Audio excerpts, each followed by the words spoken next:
बहुत समय पहले की बात है। चाइना के एक राजा ने अपने बेटे को अच्छा शासक बनाने के मकसद से एक जैन मास्टर के पास भेजा। जैन मास्टर ने कुछ दिन अपने पास साथ रखने के बाद युवराज को 1 साल के लिए जंगल में अकेले रहने के लिए भेज दिया। जब युवराज लौटे तो मास्टर ने पूछा, बताओ तुमने जंगल में क्या सुना? युवराज ने जवाब दिया, मैंने कोयल की कूक सुनी, नदियों की कलकल सुनी, पतियों की सरसराहट सुनी और मधुमक्खियों की गुंजन सुनी। मैंने झिंगूरों का शोर सुना, हवा की धुन सुनी। युवराज इस तरह से अपना अनुभव सुनाता चला गया। जब युवराज ने अपनी बात पूरी कर ली तब मास्टर बोले, अच्छा अब तुम एक बार फिर जंगल जाओ और जब तक तुम्हें कोई नई चीज की आवाज सुनाई ना दे दे तब तक मत लौटना। 1 साल जंगल में बिताने के बाद युवराज अपने राज्य को लौटना चाहता था, पर मास्टर की बात को टाल भी नहीं सकता था। इसीलिए वह बेमन ही जंगल की ओर बढ़ चला। कई दिन गुजर गए पर युवराज को कोई नई आवाज सुनाई नहीं दी। वह परेशान हो उठा। उसने निश्चय किया कि अब वह हर आवाज को बड़े ध्यान से सुनेगा।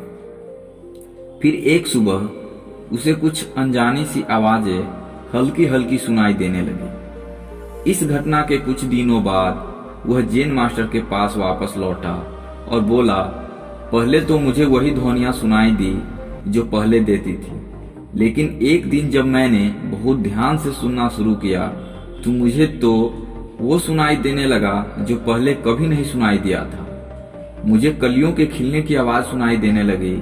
मुझे धरती पर पड़ती सूर्य की किरणों, तितलियों के गीत और घास द्वारा सुबह की ओस पीने की ध्वनियां सुनाई देने लगी। यह सुनकर जैन मास्टर खुश हो गए और मुस्कुराकर बोले, अनसुने को सुनने की क्षमता होना एक अच्छे राजा की निशानी है, क्योंकि जब कोई शासक अपने लोगों के दिल की बात सुनना सीख लेता है, बिना उनके बोले उनकी भावनाओं को समझ लेता है, जो दर्द बयां न किया गया हो उसे समझ लेता है, अपने लोगों की अनकही शिकायतों को भी सुन लेता है, केवल वही अपनी प्रजा का विश्वास जीत सकता है, कुछ गलत होने पर भी उसे समझ सकता है और अपने नागरिकों की वास्तविक आवश्यकताओं को पूरी तरह पूरी कर सकता है। दोस्तों, अगर आपको अपनी फील्ड का लीडर बनना है तो आपको भी वो सुनना सीखना चाहिए जो नहीं कहा गया है, यानी हमें उस युवराज की तरह बिल्कुल अलर्ट होकर अपना काम करना चाहिए और अपने साथ काम करने वालों की